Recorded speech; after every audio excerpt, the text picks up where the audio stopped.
is Austin Greathouse with CALI. I'm the marketing guy here at CALI. And welcome to our webinar this week. This one is on answering some students' questions about the new CALI website and about CALI in general. So hopefully some of you CALI reps out there showed up. On the call we have me, Elmer is on here. John is on. Well, John may not be on here actually. We also have Deb Quentel, Levon Molda, and Sam Goshorn, all of CALI as well. So we have the whole staff on here pretty much, except for John. Just a word about the webinars. We produce them every Friday, 3 p.m. Eastern. Free service to all those CALI member schools out there just on general topics involving legal education and technology. If you have any suggestions for that, give me an email. There's my email address. You can also find that on our website. Also, we update our Twitter feed, our Facebook page, and our blog with announcements on these webinars. So that's where you can find the announcements and sign up for upcoming webinars and see what we're going to present for the upcoming weeks. And speaking of upcoming webinars, September 18th, next week, Alternatives to Course Management Software. Sarah Glassmeyer, who I see, yes, she is on the call today, so hi, Sarah, from the University of Kentucky. The next week, we have another webinar, what we like to call Debinars by Deb Quentel on writing CALI lessons. This is the 4th one in a great series there. And October 2nd, I'm going to do a little bit on how CALI's been using Facebook ads to increase the fans of our page, our Facebook page. So you should definitely check all of those out. So we hope to see you there. Now during the webinar, we encourage you to raise your hand, ask questions, interrupt me, use the chat or question functions for that. And there's also a hand-raising ability. If you guys see that on your toolbar, go ahead and raise your hand. Some of you are getting it. Very good. All right, I'm going to lower your hand now. So that's how you ask a question. Just let me know. Additionally, we archive these and record them. Let me make sure I'm recording this time. Yes, I'm recording. At calivideos.blip.tv. And the way you find those is you go to that web address, and then up here, you can see where my mouse is. There's a little button that says Episode Archive. You can see all of those archives from past webinars. And I want to recommend a couple right now. If you haven't seen the previous one we did on using the new CALI website, please take a look at that. It'll cover some, it's going to be more basic than this one. It's going to cover registration, authorization codes, stuff that your students need to know. And I also want to suggest a couple for, and these aren't webinars actually, but these are in our calivideos.blip.tv archive. A couple of short videos that you can send to others who are having trouble either registering for students. This one's called Registering at the New CALI Website. It's just a 2-minute video that'll give them the basics of how to register if they're having trouble. And the second one I want to recommend is for faculty. It's using Lesson Link at our website. It's a 3-minute video on how to create a unique URL that they can send to students so they can track their students' usage of that lesson for the new website. So I want to get to some common problems that we've been seeing with the new website, some confusion. And Elmer, if you want to jump in at any time, like I said, go ahead and do that. And if anybody has questions, let me know. What I find when someone emails me, it's usually something pretty basic, like they're not logged in, or they are logged in, but they registered with the wrong authorization code. So this is always the steps that I take when I get an email that says, hey, I can't get CALI lessons from students. I can't find access. I don't know how to do it, etc. So first off, you want to ask them if they're logged in and registered at cali.org. So that's basically what I found is the most common problem. They're not registered, or they registered with the wrong authorization code. And both of these are pretty easy to correct. And usually they use guessed if they did register with the wrong authorization code. Like I said, both are easy to correct. The symptoms of these that you're going to find is that they say they don't see a way to play the lesson. They don't see the play button that should be there. And let me just show you where that should be on a website. I'm going to go to a random one here, and I'm not logged in. Once I click that, you can see there's no way to play it. They see an author's picture, but they don't see what should be a play button right here. Once I log in, that looks like this. Actually, it's over here. Run the lesson. So that would be the problem that they're encountering most likely. And there's also, they may see an access denied error message when they click a lesson link or something like that. So again, you ask them, are you logged in and registered at CALI.org? If they're not registered, obviously the easy thing to do is to register them or have them register. Now, they need the authorization code, of course you know that, and I go over this in more detail in our previous webinar that I mentioned as a recommendation. But of course the authorization code, you'll find those on the authorization code business card things that we send you guys, and hopefully you've handed out to them, but they still may not know it. So hand them one of those or tell them what the authorization code is in an email. A couple of quick tips, some confusion that students have been having about the authorization code. It's not a username, it's not a password. A lot of times students want to type that in as their password and try to log on. You can't log on to the CALI website with the authorization code. It's just a one-time use thing. It's the first time the students or your faculty register at CALI.org, they need that authorization code just one time. After that, they can scrub it from their memory, completely forget about it, and just log on with the credentials that they created during the registration process. And again, I go over this in more detail on the previous webinar about the CALI website. So here, a little tip about that authorization code, if they typed it correctly, it should bring up the option to select their graduating class during registration when they put that in the authorization code text box.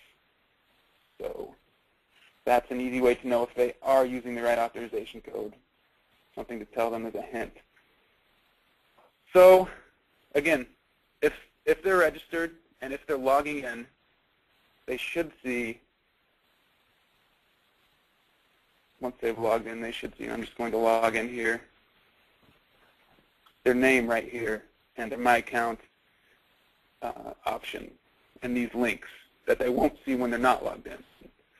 So if they are logged in and they're still not getting access to lessons and they're not seeing that play button I showed you earlier, there's a good chance that they simply put in the wrong authorization code, which we can correct pretty easily just by going to the website. Now, once they're logged in, I'm just going to log in with another account that has the wrong code in real quick.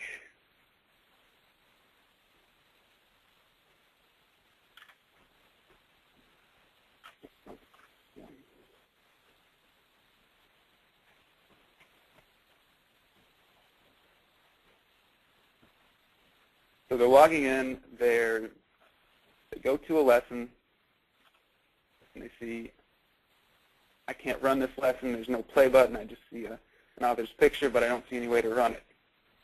What you need to do is tell them to go under My Account here in the right-hand menu. It's the first link. Click My Account. And Austin. Go ahead, Elmer. It's Elmer. You can also see that there's also a on that previous page in that paragraph where the run button should be if access was right. There's actually a link directly to their edit screen where they can, if you click on edit your account, it'll take you right to the edit page. If you click on that, that'll take you right to the edit page. Where you can enter the authorization code. So once they have it, if they're here, they can just jump right in there. Great.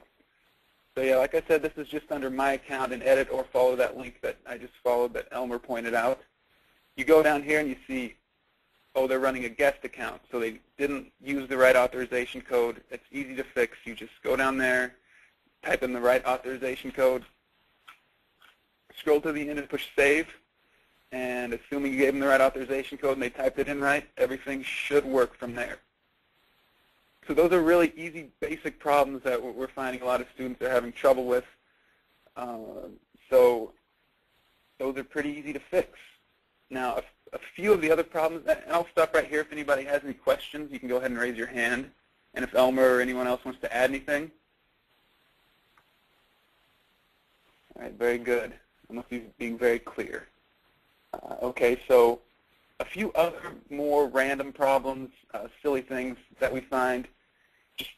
Just make sure, download the latest version of your browser sometimes, and we fixed some of the problems that we found recently, but make sure your browser's up to date. It's just something you should do anyway. Make sure, and this is a big one actually, make sure, scrub your website of the www.cali.org links, which leads to our old website that's still up there.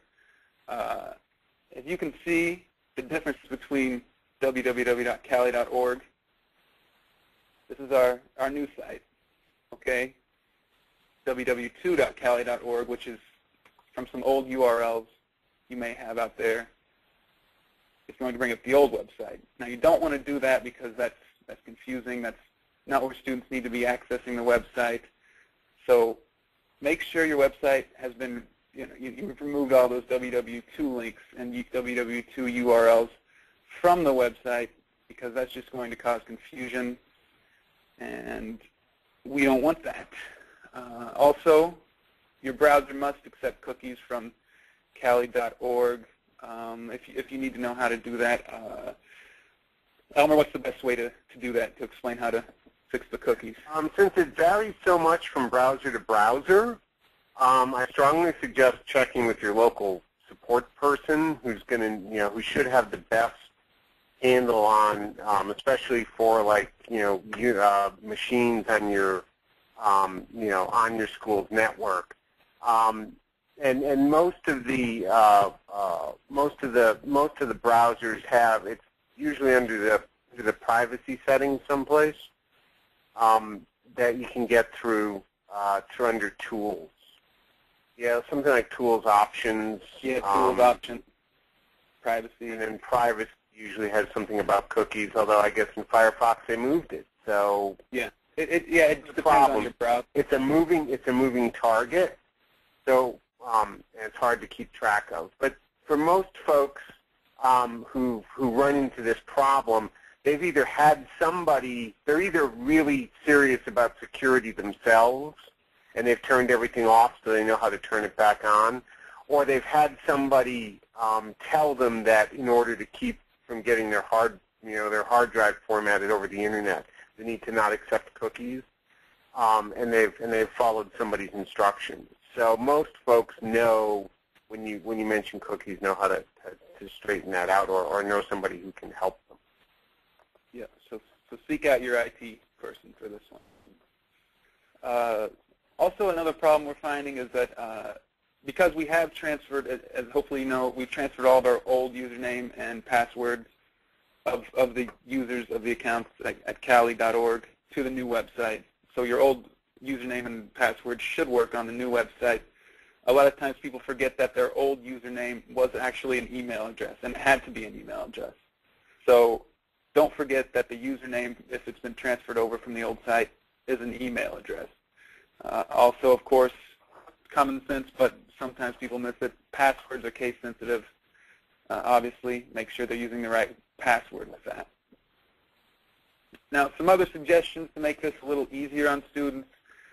Make sure your contact info is up to date at cali.org/contacts. And let me just go to that website real quick. Going to have a list of everybody's contact on campus who students should be getting a hold of to find that authorization code. Make sure that's the right person at your school. So hopefully after this, everybody will go to this website, cali.org/contacts, and make sure the right person is listed there so students can get a hold of someone, or the right email address is listed. You can see some people have a generic email address, and we can also do that to set that up. Also, be proactive in promoting CALI at your school, and that's not just for our purposes. This is because it helps. It keeps them less confused about things if you tell them to register and you tell them the proper way to register, as opposed to them going out and finding it on their own and then trying to create their own username and doing it the wrong way and not using an authorization code and things like that. So hand out your DVDs. Make sure you give all the authorization codes out. Send to everyone. That's why we send them to enough for all your students. Make sure you're handing those out, and send emails twice a semester, once early and once towards the end when exams get close, because these are the high usage times. And when people are thinking about it, make sure you send out announcements, emails, let people know about CALI, and give them the right way to do it so they don't do it the wrong way. Also, we'd suggest, this one will take a little more work, but create a home on your school's website for CALI that has the proper links, the proper instructions, everything like that, so students will be able to find that, use the right contact information. You can put our contact info up there as well, which I'm going to go over in a minute. But if you create a home, I think you'll find, on your school's website, I think you'll find that that'll help to alleviate some of those problems. So again, any other questions to go on to how to contact us? Okay, so once you've gone through all those troubleshooting steps and you find that none of those problems are the things that students are having, we suggest you can always contact us. We're always open, and everyone on our staff, from John, the executive director, to me, are open to hearing from you and the problems that you're having. And you can find our contact information at cali.org/contact as opposed to contacts, which again, this is the contacts page. This is the contact page.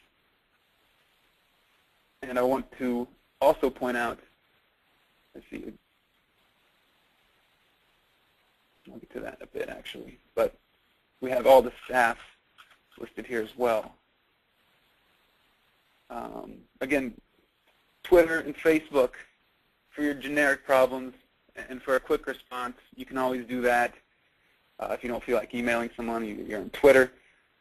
Just go ahead and shoot us what the problem, your complaint, or your feedback right on there, and we'll get back to you. Another good way to contact us for more specific problems within a lesson is this envelope right here.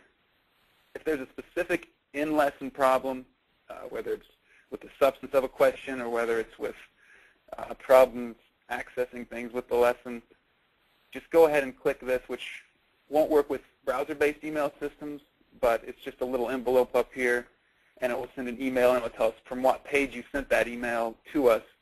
So that really helps us identify where problems are. So students who are having problems within the lesson and with the substance of lessons and things like that, go ahead and click that. And Deb, do you want to add anything about contacting us about actually contacting us about substance of CALI lessons or things of that nature? No, I would just encourage people to contact us. Doing it through that button is really helpful because it captures page name, but they're also welcome to call or just send me a regular email.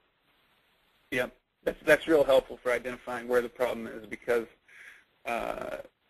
if not, we have to go in and try to find where the problem is. This identifies it for us. So please encourage your students who are having problems within lessons to click that button. So like I said, you can also contact us individually for specific questions. And you can find this, like I said, right here.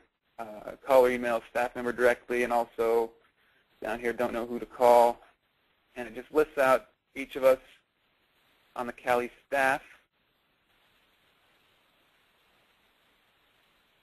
And I think I have a question right now.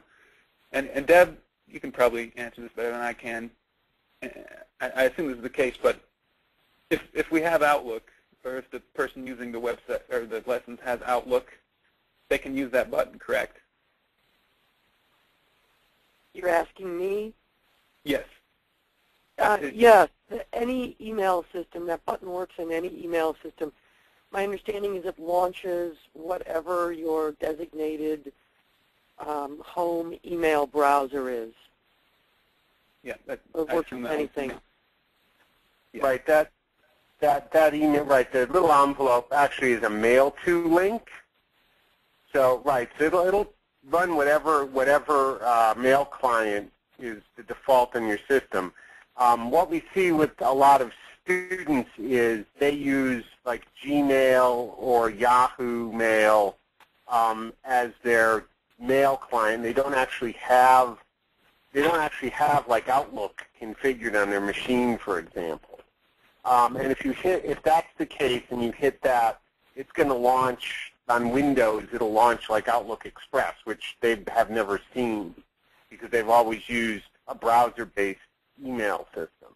So that's where that sometimes can be kind of a problem. And another question we have, and this is about in CALI lessons. What do we call this down here? This toolbar, would this just be the navigation bar? I think it's called a remote control because it resembles the all-powerful remote control for your television. Yeah. Bernadette asked that. I don't think we have an official name for it, but calling it a remote control would certainly be fine. We can deem it officially the remote control right now. I know when I respond to student comments asking where particular features are, like how do I make the font larger in the lesson, I always direct them to the remote control. All right. The remote on the chevrons, the lower left corner of the remote control, then it slides it out, and there's a slidey bar that makes the letters larger in the lesson. So I feel that by using the word remote control multiple times in an email, I'm defining the feature. All right. It is the remote control. Thanks for the question, Bernadette. So I'm just going to go over who to contact when, because a lot of times you may not know just from our addresses, from our 3 different offices, who to contact, and we want to encourage you to contact the person that you need to get a hold of. John Mayer is the executive director. He's going to handle things like CALI award questions. He handles all the CALI awards. Your high-level stuff like strategic planning and policy.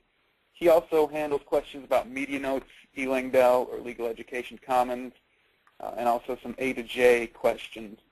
So most of that high-level stuff and some of our side projects like media notes and eLangdell, get a hold of John for that. And there's his contact information. LaVon, our Director of Membership Services, contact her if you're interested in joining CALI, general membership questions, billing questions, and CALI conference questions. So feel free to shoot her an email right there in the upper left. Sam, our Software Services Manager, he's going to help. He can help you with technical support for lessons or CALI Author or A to J Author. Most of our authoring systems, that's all Sam's work, and he knows those things very well. So if you're writing a lesson, he is the person to contact for technical support, and so is Deb. So I see Marlene has her hand raised. I'm going to unmute her if she has a question. Hello. Marlene, do you have a question? Yeah, I just wondered if we could get a copy of the PowerPoint. Sure, I can actually send that out to all the attendees. Okay. And but also I'll add this is the same stuff basically that's on the website. Okay. But I can definitely send that PowerPoint out. Okay. So thank you. Good, no problem. Now Deb, Director of Curriculum Development and General Counsel for us. Again, questions about CALI lessons, the substance of them. She's the person to talk to. She is a former professor and also an attorney, so she's our go-to person for that. CALI author questions. She helps people create CALI author or create CALI lessons with CALI Author, so she knows that software really well. So if you're interested in writing CALI lessons or you're writing lessons and you need help, she is the person to talk to. Or if you have any ideas for lessons or suggestions, also, that is the person to talk to. Elmer, he's our Director of Internet Development. He's basically our web guy. All your web-related problems, you can talk to him about that. General technical support. Most of our generic emails, I think, from the website go straight to him, and stuff from the web form that's online go to him. So if you want to bypass that, just contact him personally. And I am the marketing guy. If you want to know how to promote, if you want any ideas for how to promote CALI at your school, how to get the word out, give me a call. I have some ideas for that. If you want just general problems too, I can point you to the right person for the most part. So any problem you have, feel free to contact me. And there's my contact information. So that comes to the end of this presentation. I want to ask for, first of all, does Elmer or anyone else on the call, do you guys want to add anything?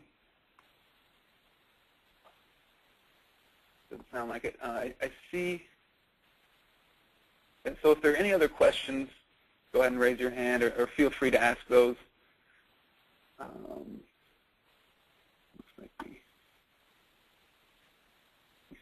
Looks like Lynn has a question. Well, looks like she doesn't have audio. Let me see here.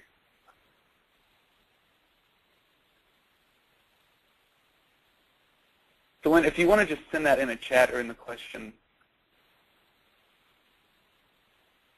No, yeah, she's asking if she can hear me. It looks like your audio isn't connected, so I can't hear you, but you can just type that question you have. Mark has a question what learnthelaw.org is. That's actually something we put up for pre-law students or other people in the general public to access CALI lessons. So probably wouldn't apply much to people in law school, but for pre-laws, actually it would for, if someone calls in who's not yet at your school and wants to know how to access CALI lessons, send them to learnthelaw.org. And here is Lynn's question. Can students use JAWS to access the lesson? I'm not sure what JAWS is, to be honest, and I might be sounding dumb there, but someone else, Elmer or Deb, do you guys know? I think JAWS is one of the software programs that reads through lessons. Oh, and okay. Is that you, Elmer? That's me. Yes, that's what JAWS is, a screen reader for people with sight disabilities. Running lessons through it is problematic. And this is where I actually, John needs to address this question, and he's not here.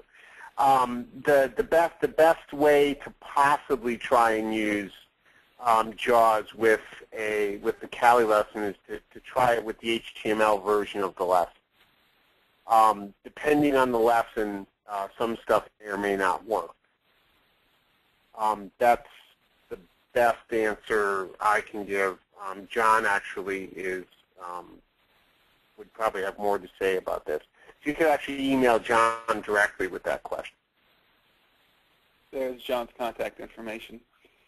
Definitely give him a call or an email and ask him that. Okay, I see it's 2:30. I'll give you guys one more chance to ask a question if you have any. If not, you have all of our contact information now. You know who to contact for what. So you can give us an email or give us a call.